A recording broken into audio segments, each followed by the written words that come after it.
My name is Felipe Porcini. I am responsible for third-party distribution area for corporate and institutional clients. It's a pleasure to welcome you here to this event that has become a reference in this industry. The idea behind the Global Managers Conference is to promote international investments to all our client base in Brazil and to create a brand to our managers here represented by third-party distribution area. We are now going to be turning into English. For those who feel more comfortable, you can get headsets for simultaneous translation. Um, Along the sides of the room, there are some ladies with that. So what do you think about the scenario?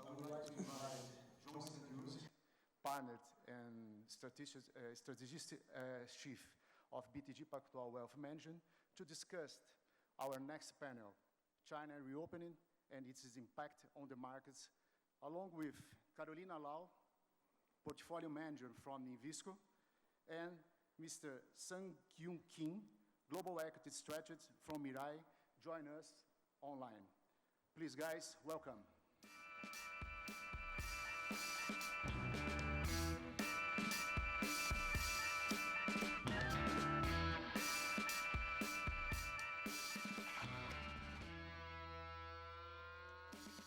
Good morning, everyone. Thank you for being here with us. I think it's very exciting to be able to have this panel with Corina and Sung to discuss China. They are both dedicated investors. Corina is a portfolio manager dedicating to China. And also we have Sung Kim, who's China equity strategist. So I think we have a lot to cover. I mean, there's plenty going on in China, a lot of changes most recently. And also, if you look for a number of years, I mean, China is always very, very rich in terms of developments. So without much further ado, I'd like to discuss the reopening. I mean, it's been 6 months since China drastically changed its policy, COVID policies, and fully reopened. So how has China evolved since, especially in the first quarter? What has happened? And how does this recovery compare to previous economic cycles in China? So let's start with Corina, please. Sure. I would say that with China reopen, first thing is that everybody is very happy because we can go out now. So if you look at the activity, you can now see people everywhere in restaurants, in shopping malls, in cinemas, etc. Now, so looking at the data, a reference point would be the Labor Day holiday. So that is the latest long holiday.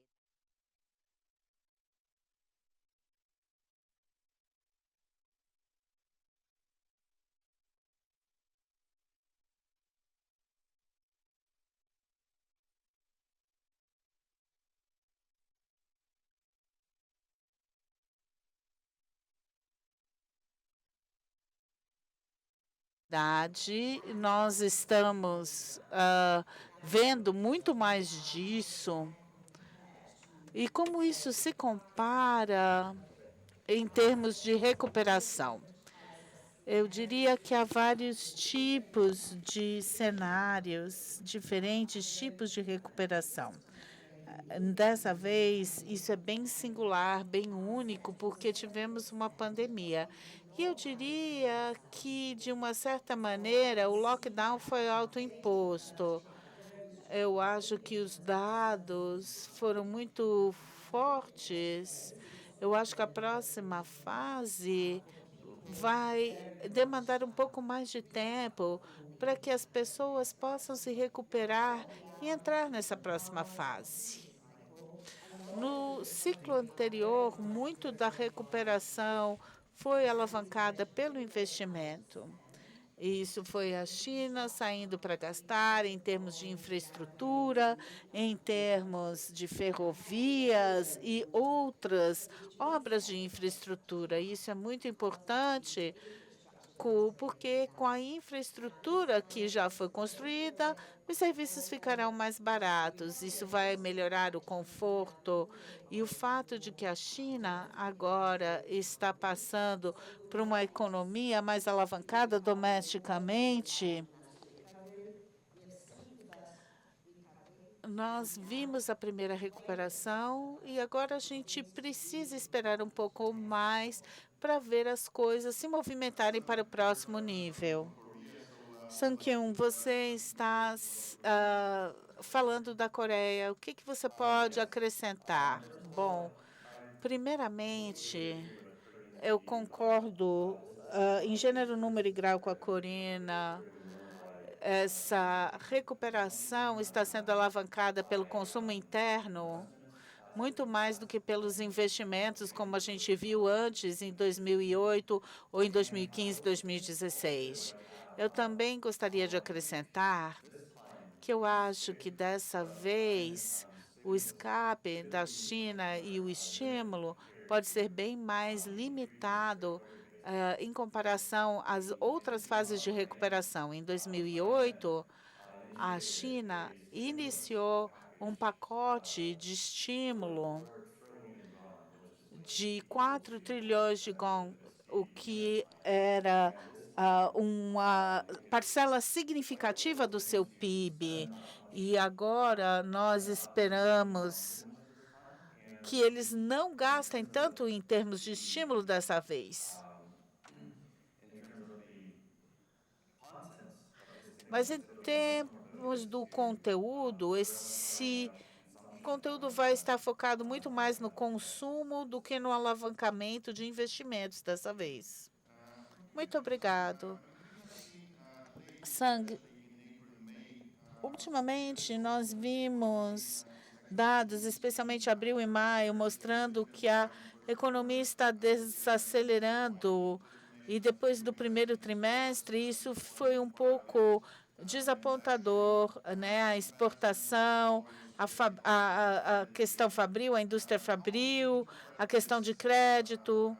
Como que você interpreta esse movimento, né? Essa desaceleração da economia?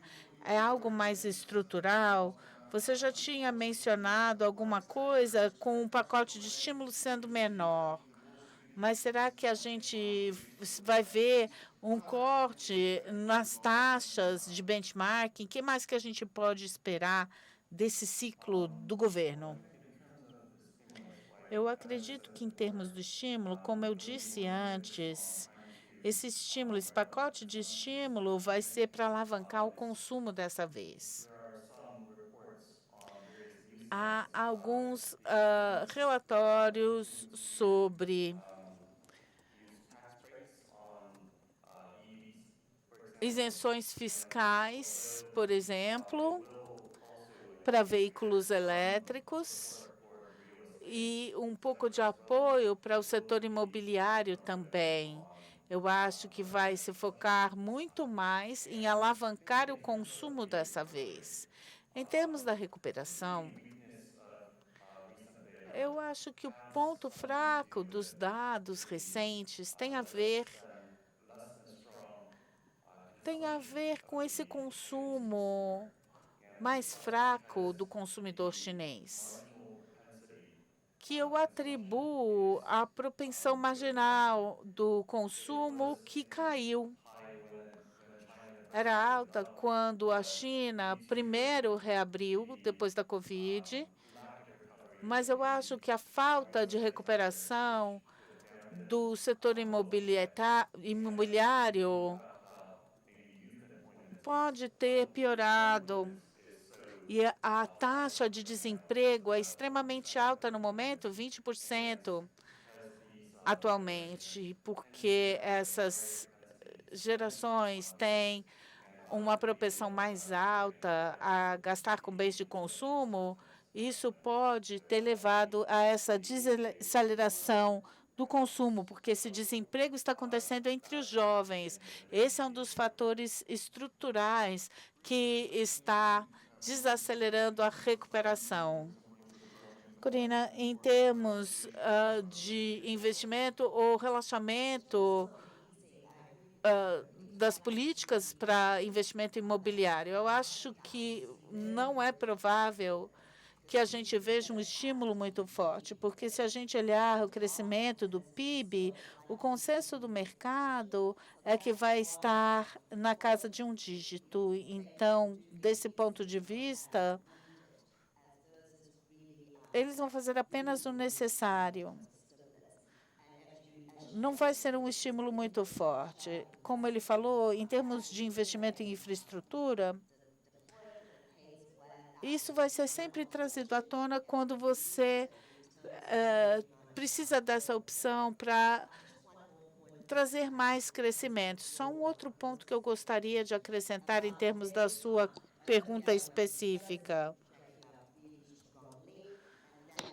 A gente vê que os serviços estão subindo, mas houve uma perda, uma desaceleração em abril e maio, mas o mercado está vendo isso como referência do que a gente está vendo na sociedade ocidental em termos da recuperação.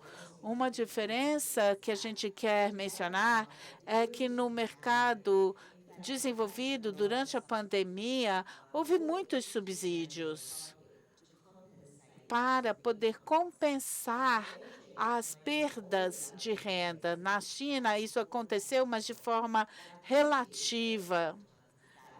A beleza de tudo isso é que a gente não tem a inflação que a gente vê nos mercados mais desenvolvidos. E provavelmente a razão é que a gente não teve tanto subsídio. Vai levar um tempo maior para que a economia possa se restabelecer completamente e para que a demanda suba, mas o mercado tem muitas esperanças, considerando a referência do que a gente vem vendo no mercado desenvolvido, em termos das lacunas que precisam ser resolvidas. Na China, nós estamos nos desenvolvendo rapidamente. Que tipo de oportunidade e desafio esperam essa população que vem envelhecendo em termos da China e suas ambições? Os chineses estão ficando mais velhos, muitas economias também veem essa tendência, mas eu também quero oferecer alguns pontos positivos que a gente vem vendo. A China vem se saindo muito bem no aumento da sua produtividade, das lacunas de produtividade. A automação tem sido uma coisa surpreendente na China. A China tomou metade da sua força industrial. Se a gente pensar na porcentagem de funcionários total que estão se envolvendo e também a robótica nas unidades fabris, a China tem uma taxa mais alta de robôs do que o Ocidente, exceto pela Alemanha. Quando a gente olha essa população que vem envelhecendo, a gente pensa na força de trabalho. Mas, além da força de trabalho, a gente tem que pensar em termos de qualidade e eficiência. E há um ganho aí com essa automação. Em termos de inovação também. A China, se a gente pensar no PIB, a China é muito bem posicionada.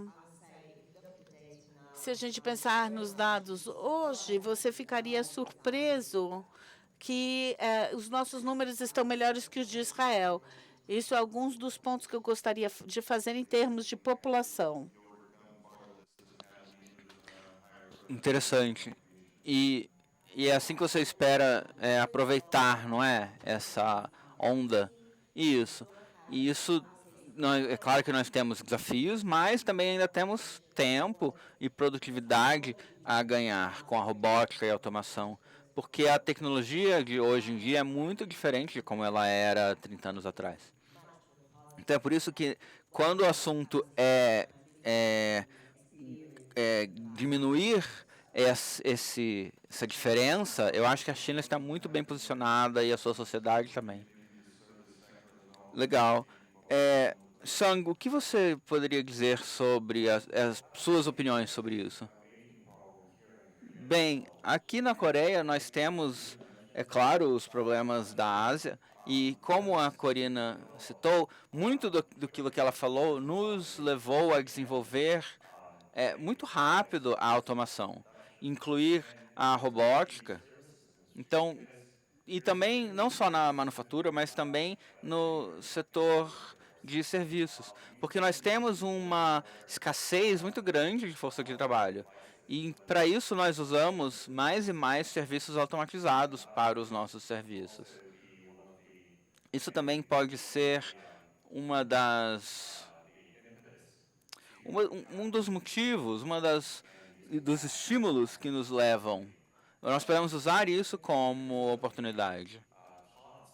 Mas pensando em termos de custo, o processo asiático pode acarretar custos. Acho que há um problema com relação a levar a cadeia de valores e elevá-la a um estado de renda maior.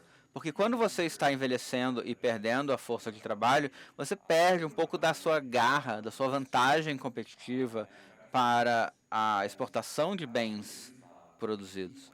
E à medida em que você tem essa perda, as soluções-chave usadas para te levantar para esse nível de renda maior, a China tem empregado algumas dessas estratégias e vamos ver qual vai ser o resultado chinês. E sobre esse assunto, quais oportunidades você vê para a China? Quais vantagens, quais diferenciais ou nichos específicos você vê onde a China pode ser altamente competitiva a longo prazo? E também você vê alguma oportunidade singular ou exclusiva da China entre os mercados emergentes? Olha, acho que a China talvez tenha um diferencial exclusivo, que é a quantidade imensa de dados que eles têm. E isso vem, em parte, pela sua população massiva e também, em parte, porque a sua população chinesa já tem alto nível de acesso à internet. E isso significa muitos dados que a China pode usar. Esse volume de dados é uma grande vantagem na hora de desenvolver inteligência artificial, porque a IA é puramente ou basicamente uma questão de coletar e processar quantidades imensas de dados para encontrar tendências novas e descobrir novas oportunidades a partir dessas tendências.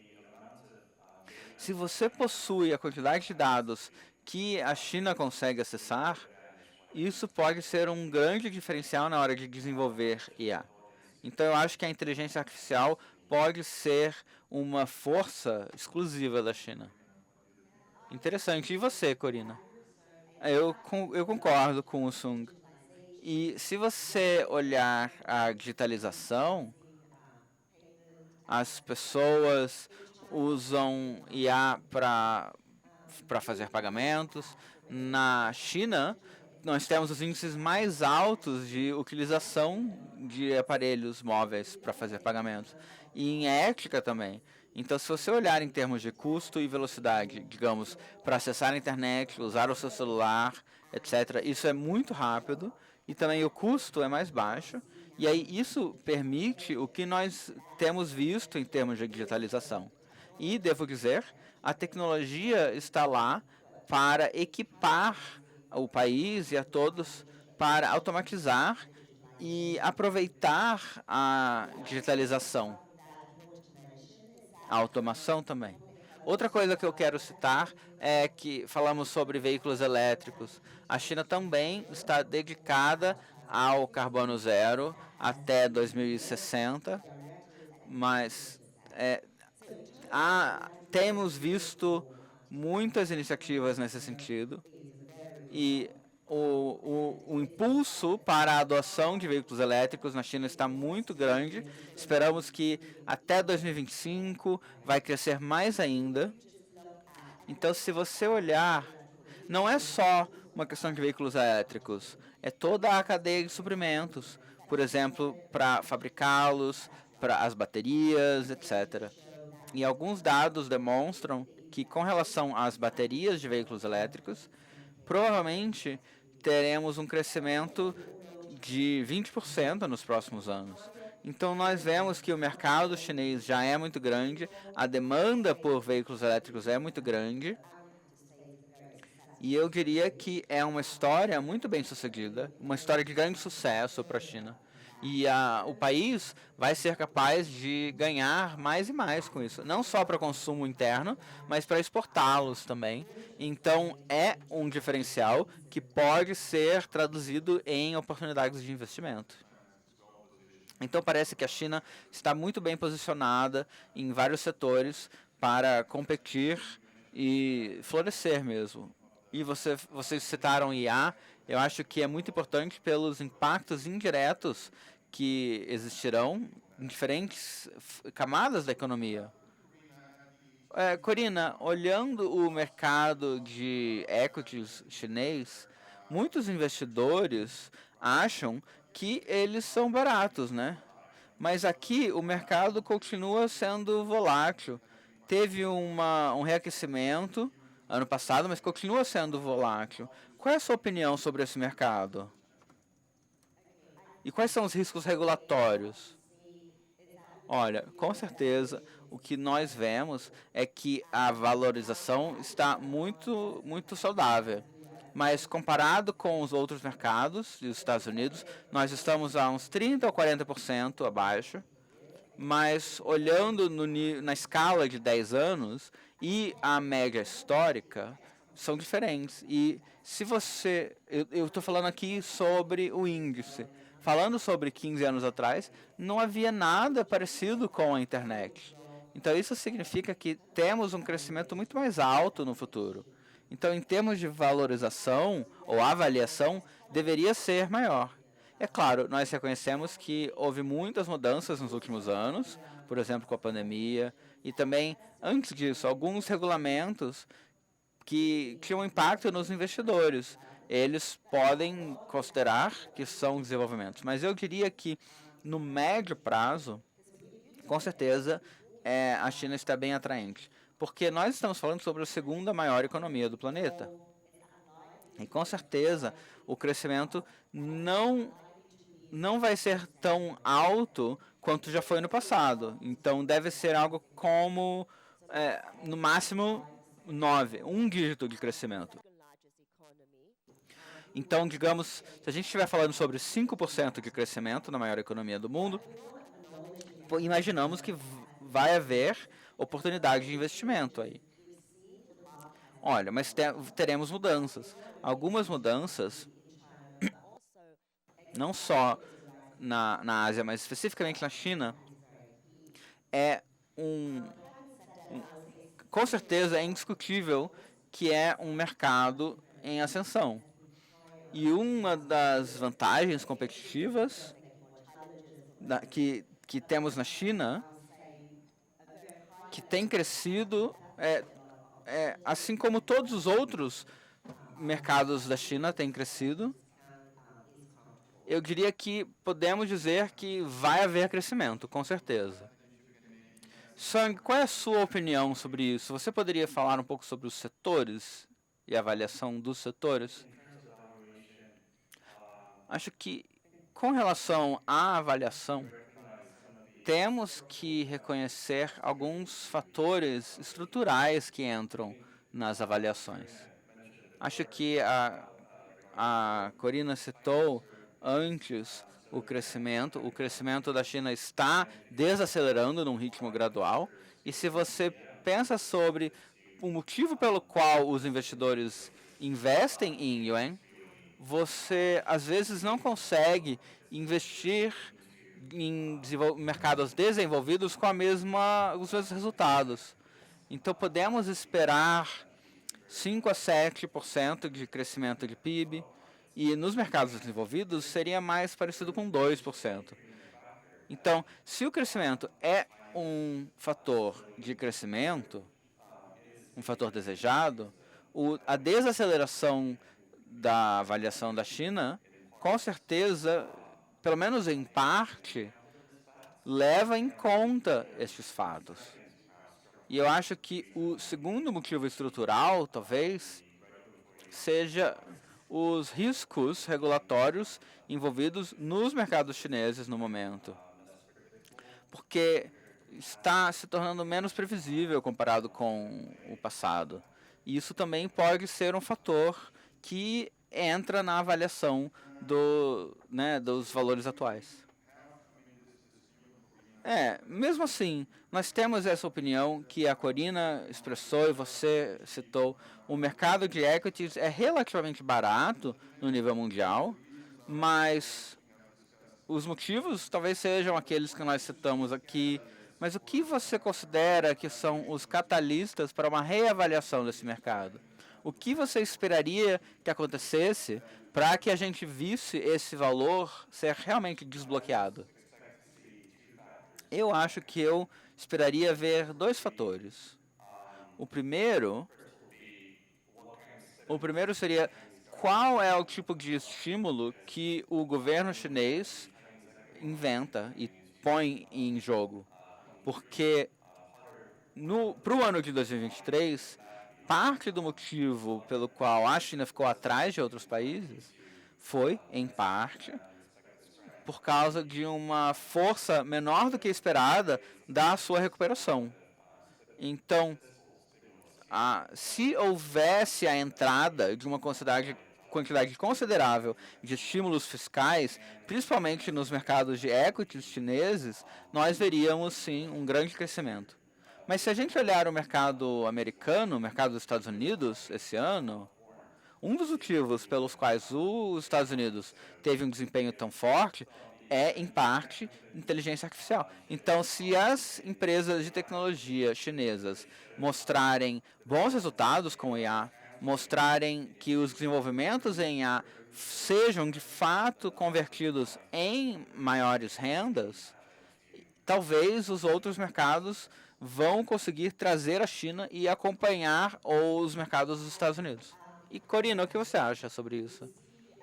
Sobre os faturamentos corporativos, eu acho que o consenso vai ser uma melhora nos faturamentos. E isso será, de fato, uma garantia que vai aumentar a confiança dos investidores. Outro assunto que vai ter uma grande influência é a demanda doméstica, e tem uma certa perda no impulso, mas nós esperamos que a recuperação venha lentamente. E eu acho que quando os dados estão aí e a comunidade de investidores vê que a recuperação foi feita, ocorreu mesmo, isso vai trazer a confiança de volta. E isso vai ser outro catalista chave, essencial, que nós precisamos ficar de olho. Legal. No passado, nós vimos que o mercado de real estate teve uma grande influência no crescimento da China, e todos esses setores parecem estar um pouco atenuados por diferentes motivos. Quais você diria que são os principais fatores que vão impelir o crescimento da China?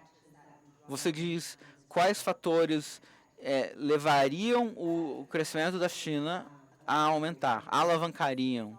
Bem, nos aspectos internos, com certeza, um dos setores de chave para o crescimento, como nós citamos, são os veículos elétricos e também a inteligência artificial, a digitalização, tecnologia.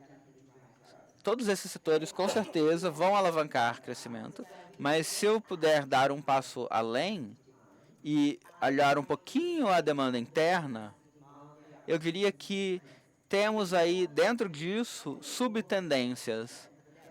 Claro que existem setores que podem melhorar com relação à demanda interna. Existem áreas melhores e piores. Então, quais seriam as melhores? Do ponto de vista de investimentos, nós vemos que algumas marcas nacionais estão ganhando em penetração, em market share. Mas algumas marcas chinesas, por exemplo, mesmo se a gente falar sobre vestuário, acessórios, eles são mais focados aos gostos locais. Então, acho que nessa fase futura, nós vamos ver um pouco mais de penetração no mercado dessas marcas chinesas.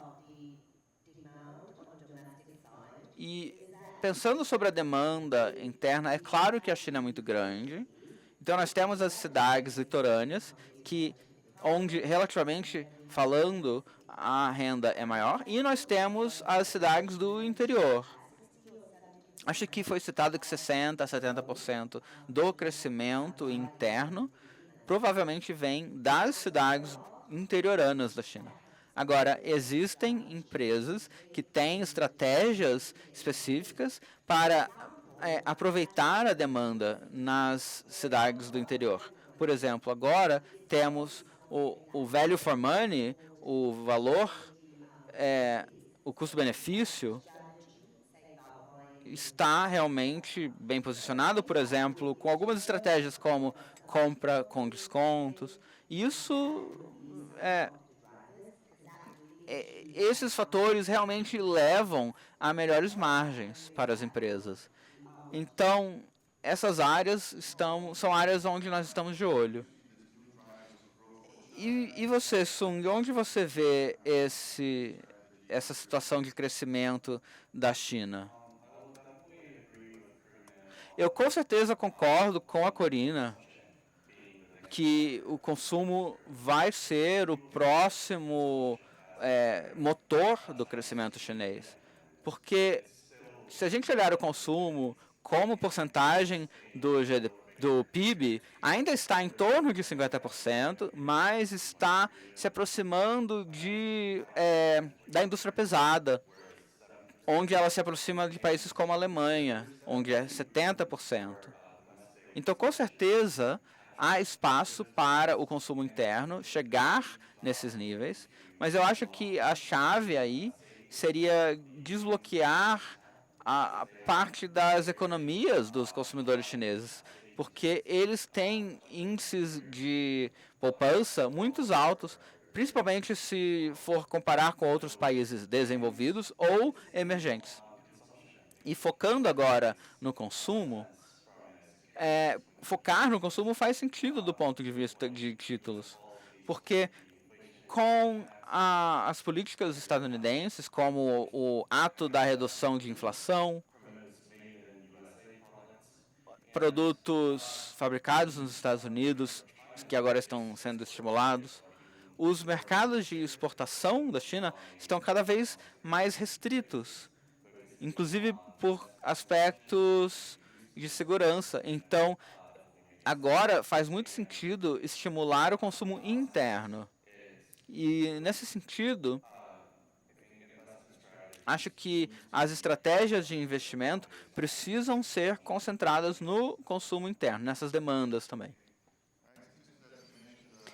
É interessante que você tenha mencionado a lei da inflação americana. Agora eu quero voltar um pouquinho e tentar comparar a China do ponto de vista de longo prazo. O que vem acontecendo desde a pré-pandemia até agora? Muitas coisas aconteceram no país, obviamente, em termos sociais e políticos, mas também as relações internacionais mudaram muito nos últimos muitos anos, especialmente as tensões entre Estados Unidos e China aumentaram e isso virou uma disputa mais tecnológica do mercadológica como era antes. Então, quais são as perspectivas nas políticas chinesas para poder lidar e tratar dessas questões? Eu acho que, em comparação às épocas antes da Covid, a gente tem que se focar em duas mudanças principais que aconteceram. Primeiro, a diversificação do supply chain bem maior, porque desde a Covid, as empresas baseadas nos Estados Unidos e na Europa perceberam que, ao concentrar muito da sua base da produção na China, isso poderia levar a problemas bastante graves quando se trata da cadeia de suprimentos. Durante a Covid, tudo na China estava em lockdown e, durante muito tempo, essas empresas simplesmente não conseguiram atender aos seus pedidos. As empresas estão tentando diversificar as bases de produção para longe da China. E eu acho que esse fator é um fator estrutural, essencialmente. Em termos do crescimento de longo prazo da China, eu acho que esse é um fator negativo, porque vai se traduzir no maior desemprego na China, numa falta de concorrência também dentro da própria China. E esse é o tipo de desenvolvimento que impacta a China, como também as sanções americanas. Mesmo antes da Covid, havia sanções, como as sanções no ZTE e outros, mas essas sanções, depois da Covid, se fortaleceram, cresceram, principalmente em termos dos semicondutores. Semicondutores chineses foram banidos nos Estados Unidos, tentando evitar que os semicondutores americanos fossem exportados para a China. Isso pode ter implicações no crescimento de longo prazo, porque a gente falou da inteligência artificial e falamos disso numa discussão prévia, mas para você conseguir desenvolver a inteligência artificial, você precisa de semicondutores muito rápidos. E eu acho que os Estados Unidos sabem disso e está tentando usar esse método de proibição de exportação para a China para desacelerar o desenvolvimento da China nesse segmento pós-Covid. Certamente há muitos desafios. Eu acho que o mercado vê que alguns dos pontos negativos, esses obstáculos, podem desacelerar o crescimento chinês. Eu gostaria de oferecer alguns outros pontos aqui. Em termos de tecnologia, é certo que há políticas que eu diria restringem a transferência de tecnologia nessa questão dos semicondutores. Estamos falando das coisas que são state of the art, né, que são as mais modernas. Estamos falando de semicondutores e nem sempre eles estão relacionados a essas coisas muito modernas em termos de renda mundial. Isso influencia empresas também. É preciso para muitos países exportarem para a China, porque nós também estamos falando sobre construção de capacidade em diferentes países no Ocidente. Você perderia um terço do mercado se a China parasse de comprar. Então, esse é um outro aspecto que a gente deve observar. Uma outra perspectiva que eu quero compartilhar é sobre o padrão. Nós estamos falando sobre diferentes padrões de tecnologia. No passado, o padrão que dominava era o dos mercados desenvolvidos, mas o ponto forte na China é que nós temos uma população gigantesca, e se essa população gigantesca usa um padrão específico, nós temos aí um espaço para concorrência. Então, nós vemos alguns desafios, sim, mas também vemos possibilidades. A China também está colocando e fazendo bastantes esforços em atualizar a sua tecnologia, melhorar a tecnologia de semicondutores. Essa seria uma área-chave que a gente deve observar. Outra coisa que eu quero mencionar, eu concordo com o senhor em termos do onshoring. A gente vê esse onshoring em diferentes partes do mundo. Isso também está acontecendo na China. Então, com esses semicondutores, a China queria produzir os onshore. E certamente vocês sabem que, com relação às relações internacionais, algumas tensões que nós observamos são devido a essas questões, essas pequenas manufaturas já estão indo para países no Sudeste Asiático. Outros países que fazem fronteira com a China, porque a cadeia de valor é extremamente complexa. Então, eu posso fazer parte da produção no Vietnã, que pode ser eventualmente transferida de volta para a China. Então, eu diria que nós vamos ver uma parte dessa questão fabril saindo da China, mas o Brasil, por exemplo, em termos de massa terrestre, é bem grande, a China também, mas alguns outros países asiáticos, em termos de infraestrutura, em termos de mão de obra, em termos de terreno, não são tão grandes. Eles podem exportar a custo baixo. A Índia está construindo a infraestrutura, por exemplo, mas vai levar um tempo. Então, essas são as considerações que eu gostaria de oferecer aqui para a discussão. É importante enfatizar isso, o tamanho do mercado chinês e as oportunidades que existem lá, e também a interdependência entre o Oriente e o Ocidente. Há uma disputa, mas também há uma interdependência e há muito espaço para cooperação. Bom, mudando aqui de assunto um pouco, como um superpoder, a China quer participar mais das finanças globais, da arquitetura financeira. Qual é o papel que a China tem e como que isso vai ser no futuro? Eu acho que a China sempre quis fazer mais parte da comunidade global com o renminbi, em termos do PIB ou da fatia global do PIB. O renminbi está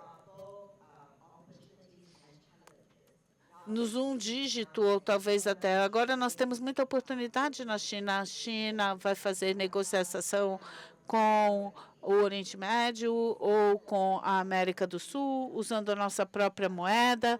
Então, isso está em alta. Eu acho que uma das coisas-chave quando a gente fala sobre as moedas é o controle do câmbio. O renminbi dentro da China é uma das coisas que a gente menciona, mas não é isso que eu quero dizer. É o renminbi fora da China. Essa negociação nessa moeda, por exemplo, poderia trazer estabilidade aos mercados, além de outras vantagens. Essa é uma coisa-chave.